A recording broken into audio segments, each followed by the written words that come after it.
Today, I've decided to break up the podcast into 5 sections. The first 2 sections are for kind of newcomers to the affiliate space. So, section 1 is going to be about how to build a list of potential affiliate partners. This section is for anyone starting from scratch or maybe only have a partner or two and aren't quite sure who to go contact and need some guidance on how to build that initial list. So, I'll give you some practical ways to do that. What I'll say is, depending on your product, your category, the scale of your business, your brand, how broad your underwriting buy box is, there's a number of considerations here where if I learned more about you, your organization, I'd be able to kind of customize this list for you a little bit based on what I know about the landscape. So take section 1 as kind of some general guidelines if you want to just do some quick independent research. In part 2 of today's show, I'll talk about why getting into some of these affiliate channels isn't as easy as you think. There's some pretty important underlying dynamics here on the affiliate side that I want you to be aware of. And then that's going to lead naturally into part 3 of today's show, which is how you build your pitch for potential affiliate partners so that when you reach out, it's effective, they're excited to talk to you, and kind of conversations move forward. This is going to require more prep than maybe you planned on doing, but based on my experience doing this over and over again, I think you're going to find that it's worth it. Sections 4 and 5 of today's show, I think, are for more, maybe more advanced listeners. I think sections 1 through 3 you could easily skip. Like if you're already in the game, you've been in the channel, you have all your partners lined up, and you're really looking for, hey, how do I take my game here to the next level? I'd probably skip to section 4, where we're going to talk about where you host your targeting model. And what I mean by targeting model, it's effectively either your underwriting model or some proxy of your underwriting model. This is what's going to help your affiliate partners dial in their advertising to the people that are going to get approved by your product. There's a number of benefits of that for that. I think I talked about that in episode 1 to some degree, so I'm not going to rehash that episode. If you're interested in hearing about what I called the super lever, go back to episode 1, check that out, and kind of listen to strategically why that makes so much sense to invest in targeting models.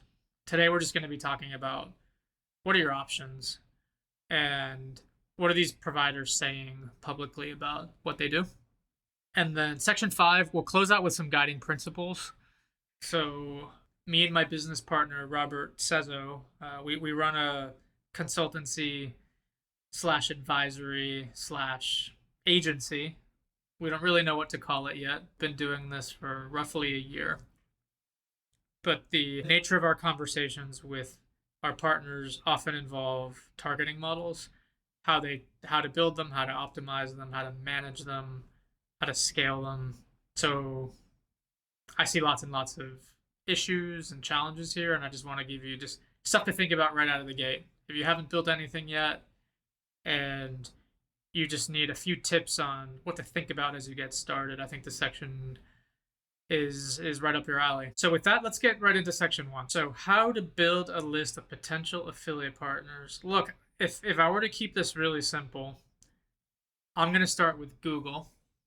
So I'm in my browser. By the way, one thing I'd like to mention, just kind of as we go through the rest of the episode, I'm recording this on August 9th, 2024. So I'm going to be going to some web pages here, reading you descriptions of what folks are doing, what folks are saying about their products. And just be aware, that's the timestamp.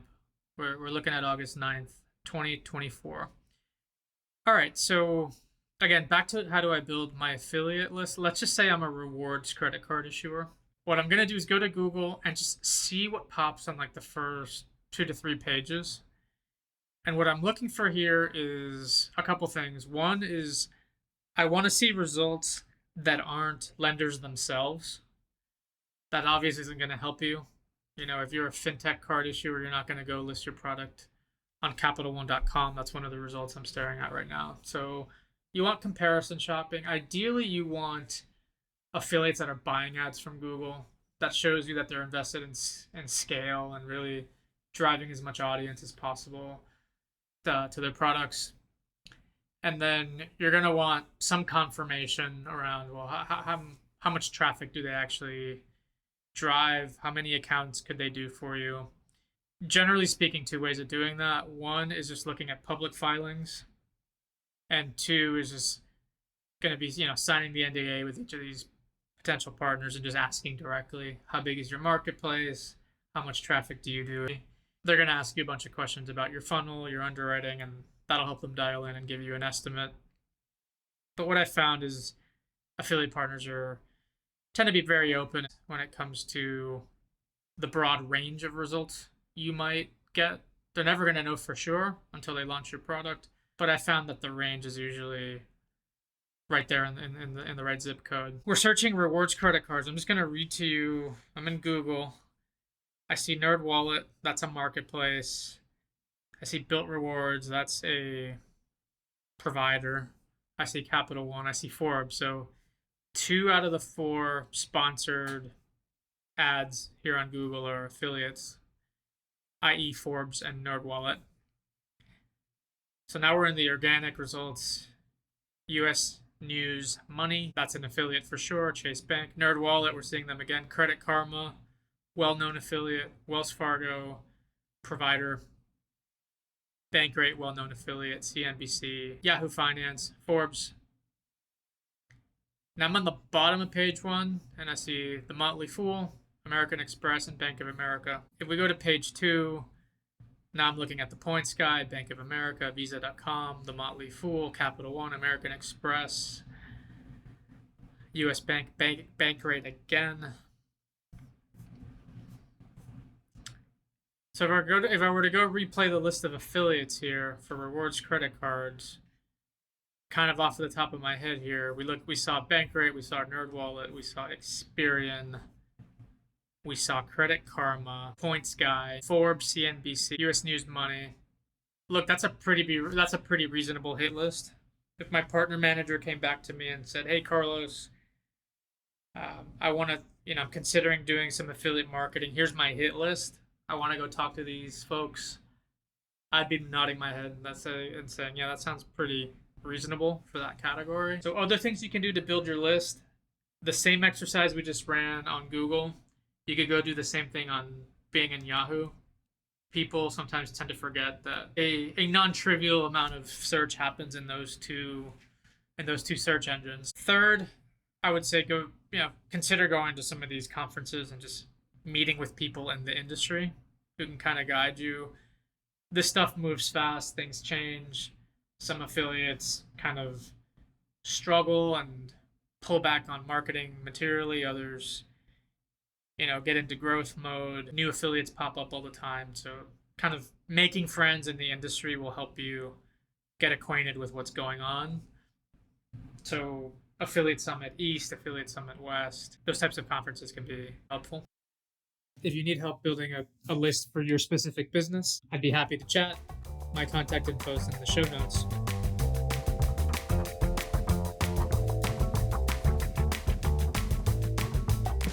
So now let's move to section 2 of the show, and we'll discuss why getting into an affiliate isn't as easy as you think.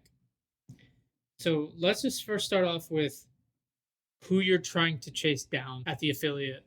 So generally it's a partner manager, a chief revenue officer, a head of partnerships, somebody like that. The nature of their work is twofold. They're nurturing existing partnerships and they're bringing in new partnerships. In my experience, having done this job myself, building teams that do this, and having dealt with lots of partner managers on the other side as a lender, the majority of a partner manager's time is spent with existing partners. Rarely have I seen teams structured where there's individuals solely tasked with onboarding and finding new partners and bringing them in. So here's kind of the nature of what you're dealing with. The person you are cold emailing or cold LinkedIning or whatever your means of trying to get in touch with this person is back-to-back in meetings. They are often on internal and external calls. They are responding to partner emails in between calls. They're probably building decks for their internal execs. It's a highly, highly dynamic, fast paced role where there's not a lot of free time for them to be sitting on LinkedIn or their inboxing wondering, I wonder if this new random person that contacted me is going to help me. Partner managers are generally going to be incentivized on top line revenue or something like that.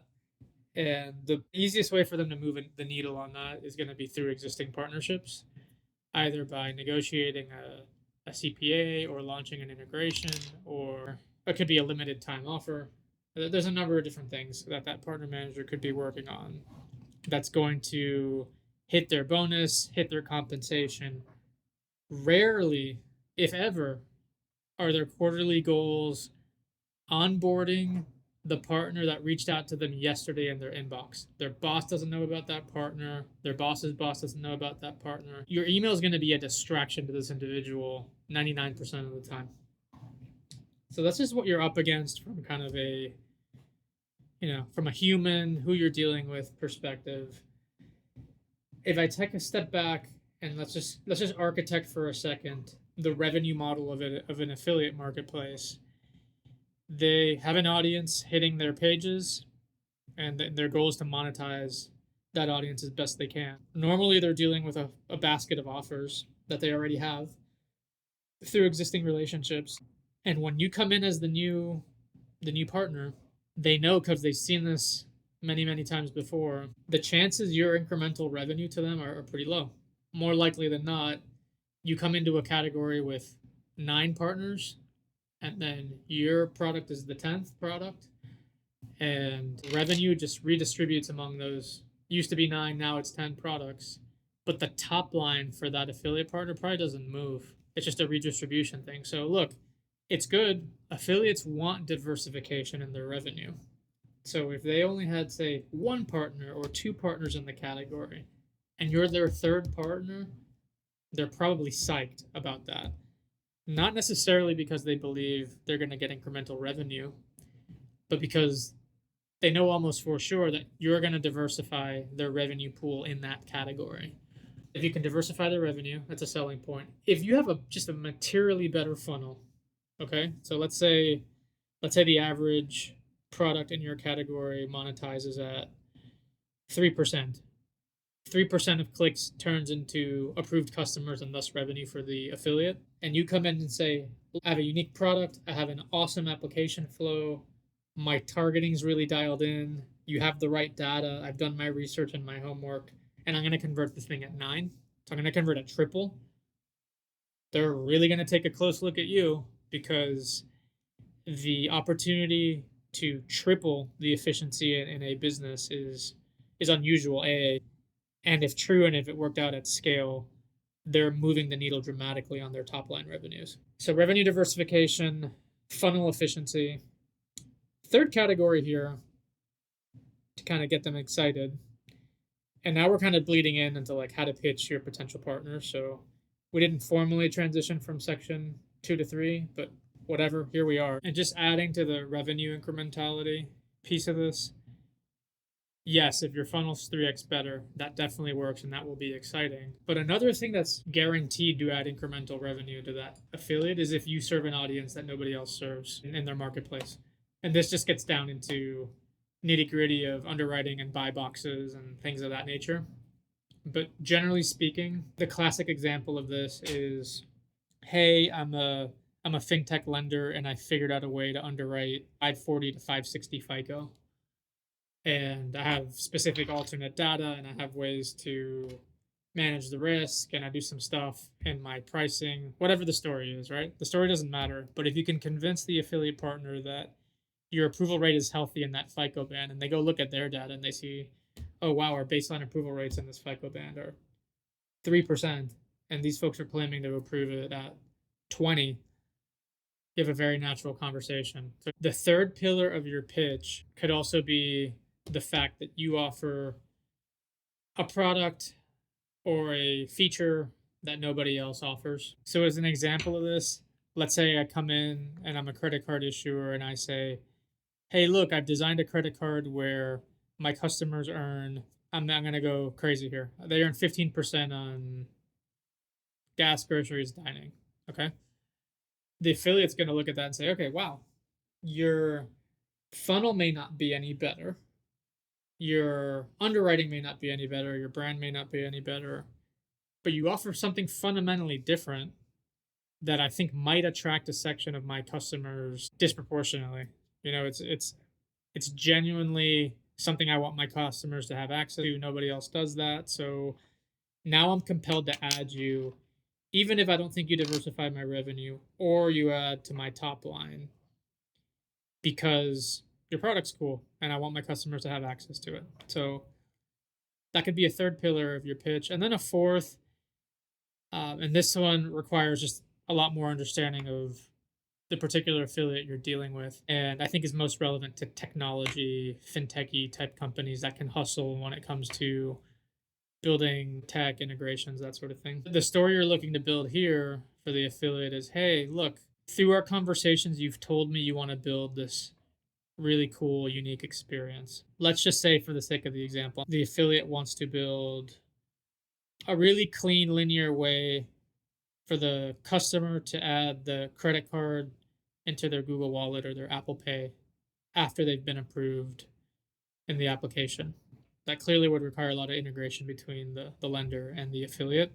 If you knew that was something on their roadmap and you felt like you had an edge, or you felt like you had the right team or the right resources or could add to their vision, and you'd be willing to lean in and do that with them. Now you're selling, again, their revenue might not get diversified, may not be incremental to their top line.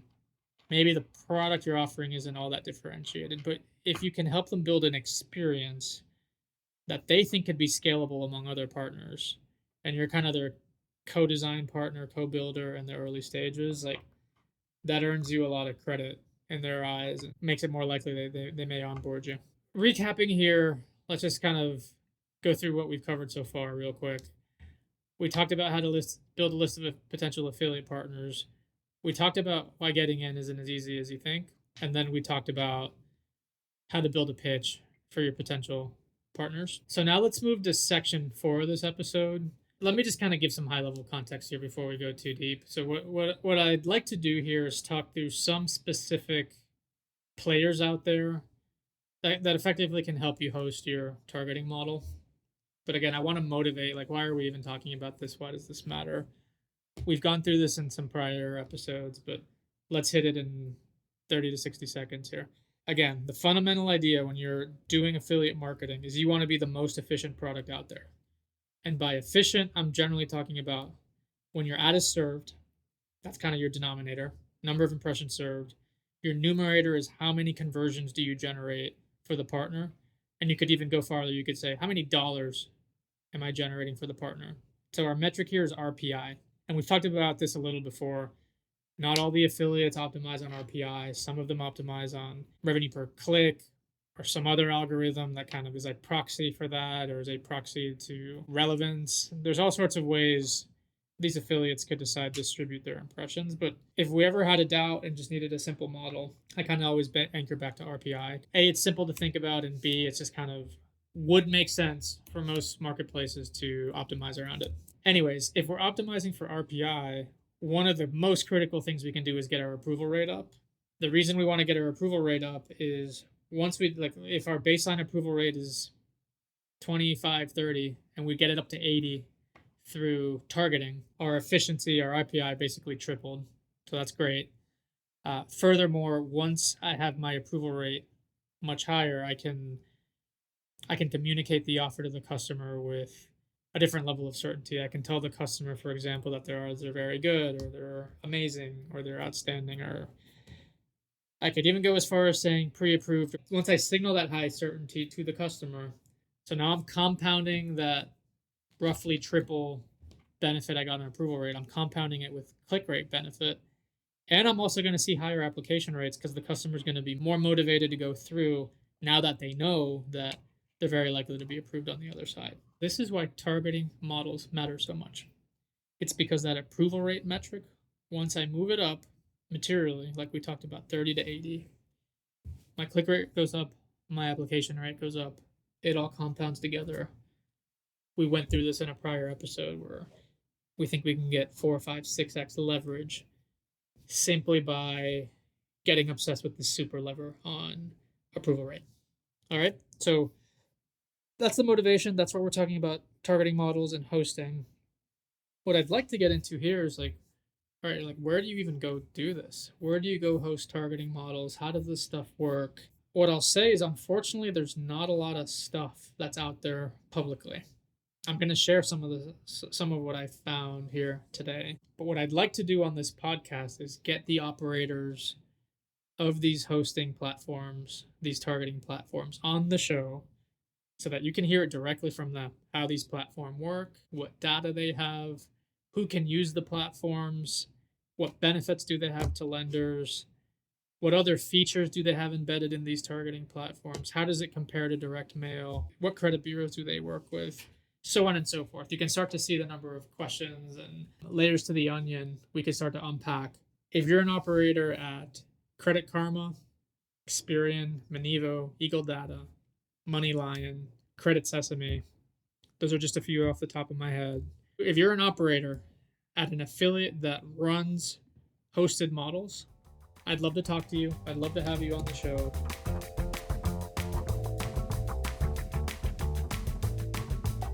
With that, let's jump into what's out there on these hosting and targeting model platforms. So I'm going to start with Credit Karma Lightbox. So there's an article here I'm staring at. It's actually a little dated. I'll put the links in the show notes so you can go check them out for yourselves.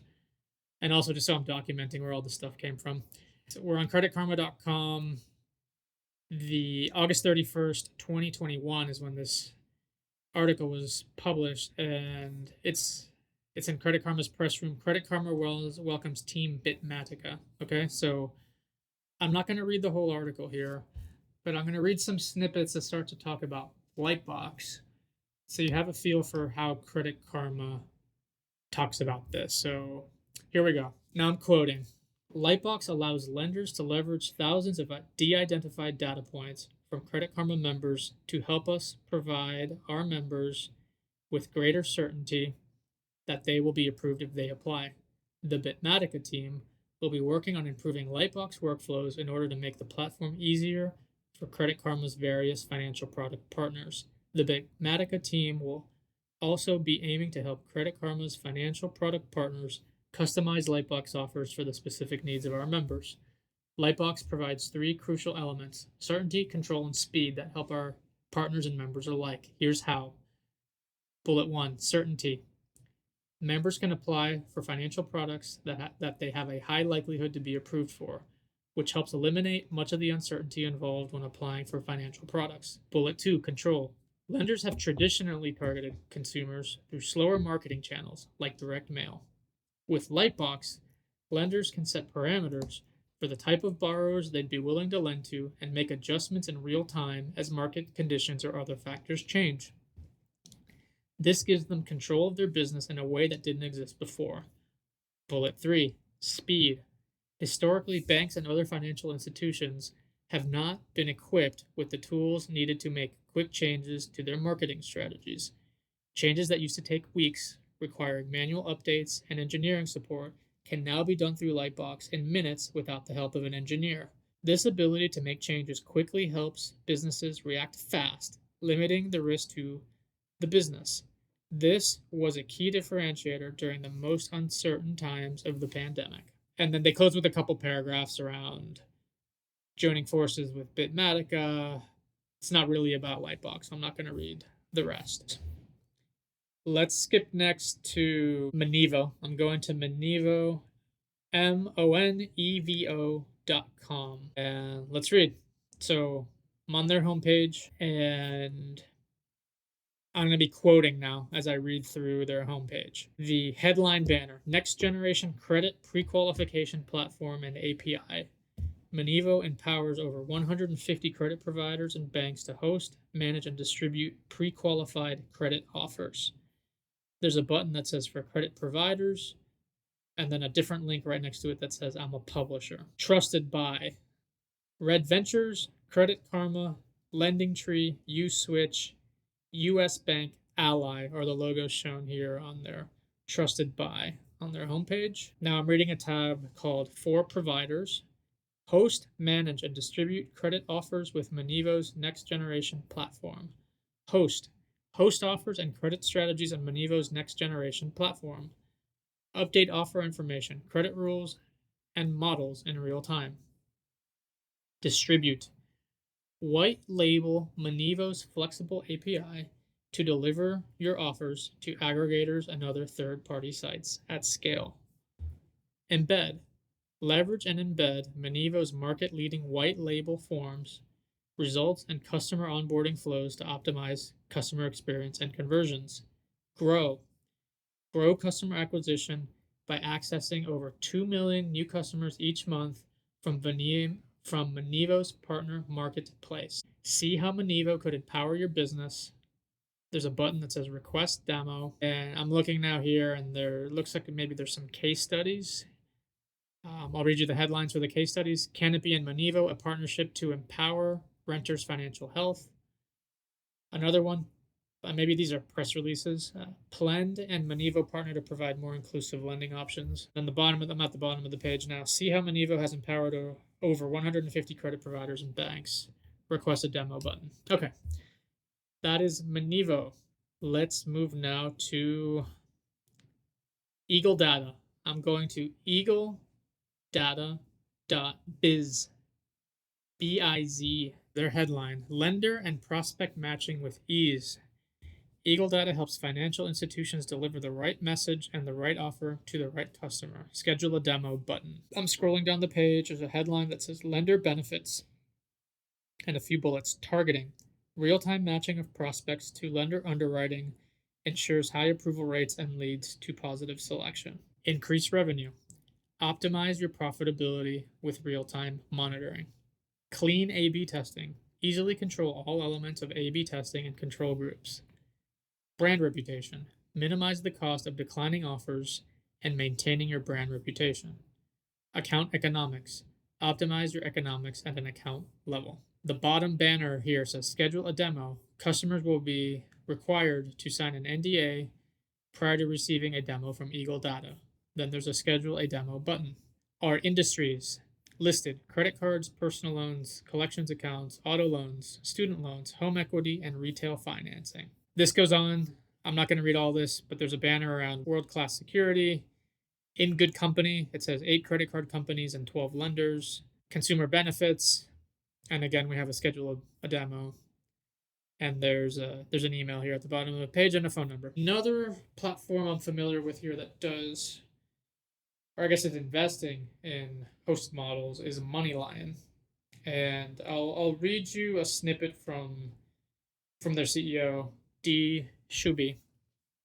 I hope I'm pronouncing that right. I'm quoting, "We're investing in engineering resources to develop even deeper integration with financial institutions by hosting their decision models to make the checkout experience more seamless for the consumer." I'll put in the show notes the full earnings call.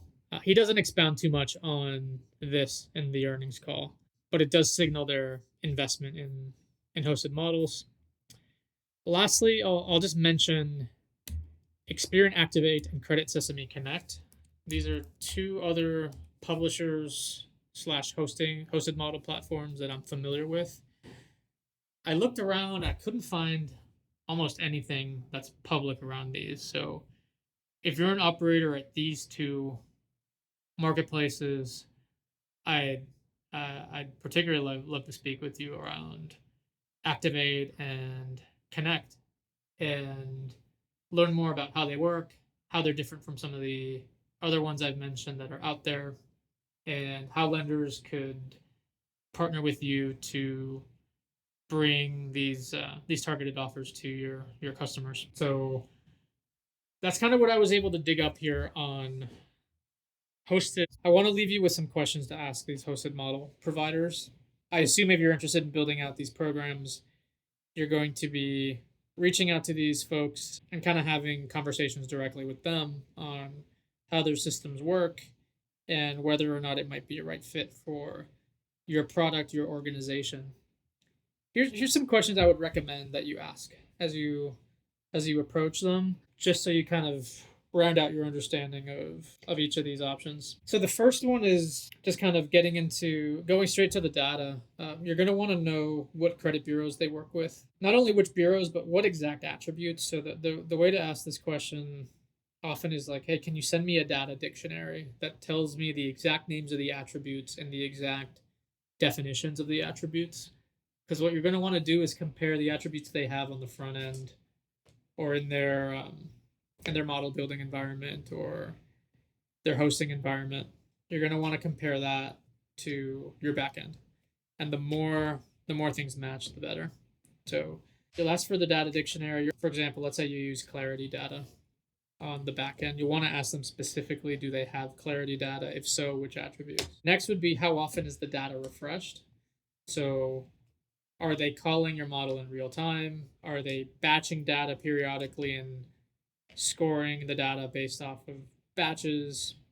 It's important for you to have an understanding of the data refresh, because if there's data drift between their data environment and yours, that's going to have model building implications for you as you think about, well, which attributes do I want to use for this hosted model integration? You're going to want to find attributes that drift the least, especially if you're dealing with a partner that has data that's a little bit aged from your own. Your backend's going to be real time almost always, but if your affiliate partner only batches the data in, I'm making this up, let's say they only batch it in once every few days or every week, then you're going to want to factor that in as you think about how you design your model and what attributes you pick. Next, you'll ask them how you'll actually upload your model into their environment. I'm guessing your security team is going to have a bunch of questions on how is your model secured? Is it safeguarded? Can people at the partners organization actually see your model, or is it firewalled off somehow? So there's a question here of how do I upload it?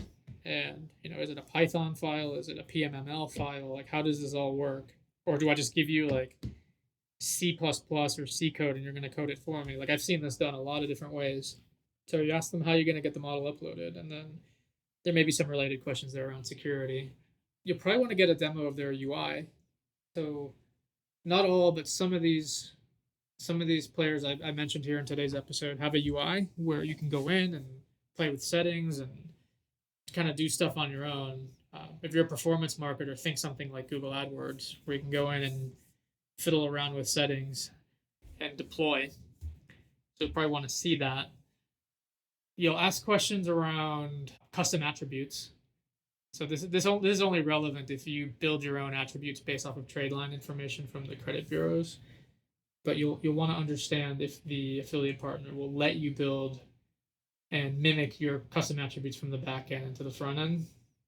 In the event you hear no on custom attribute building, you can always adjust your backend for that specific affiliate channel to use the more standard kind of out-of-the-box attributes. So a really important question here is, where in the marketing funnel does my model actually fire, and kind of what's required of the customer in order to fire the model? I'll kind of put two classes here together. One are top, they kind of host models at the top of the funnel. So the ways those work is they have their customers' credit data, they have your model in the background, and when the customers show up or log in most cases, the provider, the affiliate, the model hoster is running your model and then only displaying your ad to the folks that qualify. So I consider that top of funnel. And in those cases, the customer is actually not even asked for any information, because the affiliate partner already knows who they are. They have access to the data. They just fire the model, and then bam, an offer that with that high certainty of approval is put in front of the customer, and they can click through and kind of get into the application flow if they want. The second type is what I call mid-funnel, and these generally are like the classic pre-qualification flows where I show up, I give you my name, address, zip, last four social, that sort of thing. And then the provider runs a soft inquiry. They actually go ping the bureaus, they run your model, they're getting the data back in real time, but it requires the customer to consent to a soft inquiry and fill out form. So the trade-off here, since it's a little bit more down funnel, there's more friction here for the customer to insert their information. But on the other side of the coin, the data can be a little bit more fresh. Those are kind of the two approaches, the top funnel and the mid funnel. Lastly, ask around just the core economics of it. So I've seen this go a couple different ways. Some of these providers don't charge you any incremental fees or subscriptions or anything else other than what they would have normally charged you in their CPA. So basically the way those deal structures work is you come in, you agree on the CPA, and the targeting platform is kind of offered to you for free, so to speak. The reason someone might do that is because the efficiency of the offers on their end is actually going to go up. So it's in their best interest to give you all the tools to make that approval rate as high as possible. That way they monetize their ads. So I've seen that model. I've also seen some models where if the model hoster is decoupled from the affiliate partner, like they're not the affiliate themselves, they're a third party, and their job is to host the models and keep them secure and give you analytics, etc. Those may decide to say, hey, there's a subscription fee, or you're going to charge me a percentage of your CPA with the publisher. There's a lot of different ways this could go down. All right, let's close out today's episode with some guiding principles here on targeting models. So number one is keep the same data and credit bureau on both sides of the model. And when I mean both sides, I mean the front end model that your affiliate is hosting, that they run on your behalf, and the back end model that you run when someone applies and generates a hard inquiry. Your goal here is to have same data on both sides, same model on both sides, literally carbon copies. It sounds very simple, and I can't tell you how in practice this is rarely the case. And the reason this is rarely the case is folks show up with an Experian backend and they go partner with an affiliate that has TU, and all of a sudden they're creating a proxy model and they're doing all sorts of stuff in the front end that's very different from the back end, and then they run it, and then the approval rate's 55% when everyone was hoping it would be 80 or 90, and everyone's wondering why. And the reason is because there's a lot of drift between these various bureaus. There's drift between Vantage and FICO. There's drift between slight definitions and nuances on an attribute like utilization or delinquencies. It's kind of a hot mess when you have different bureaus and different attributes on both sides. Look, it's doable and it's better than not targeting at all. So I'm not saying throw it all away if that's what you're doing today, not by any stretch, but as a guiding principle, if you want to be world class at this, you're going to have the same data and the same models on both sides. So you want a perfect match. The next thing is you want to choose attributes in your model on the back end and the front end that minimize drift between the two models. I hinted at this earlier in the episode, but if your affiliate partner's data lags from the data that you're going to be running on the back end, so if it's not real time effectively, even if it's a day or two behind, like in the past, you're going to want to know how much that data changes from one day to the next. And if your model's stacked with attributes that drift a ton, then that's going to hurt your approval rate, because yes, you have the same model and same data on both sides, but the timing of the data isn't right. So you can solve that problem by minimizing the drift of the attributes that you select. That's principle 2. Principle 3 is, look, keep things simple. Like if you're running some fancy model with 3,000 attributes and it's really complicated and it takes a lot of time to run, that's just going to create friction to translate that model into your partner's ecosystem. They're going to have runtime issues. So keep the model simple. Control the number of attributes in there. The fewer the better, because you're going to have to go in there and maintain not only your backend but your front end model. Number 4, resource this seriously, i.e. staffing. You're going to need a data scientist, a credit analyst, an analytics person.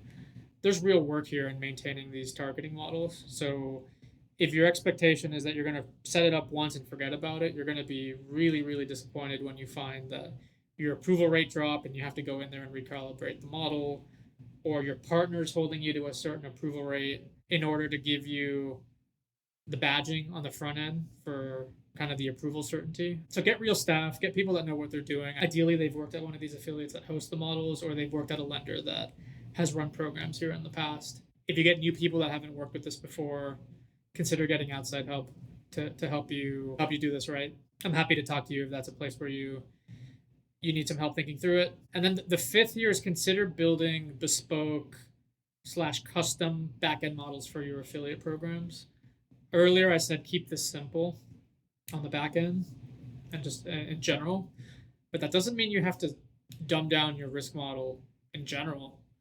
You could decide to have a different risk model that applies to a certain affiliate channel because it plugs in and plays much better with that ecosystem and with that specific partner.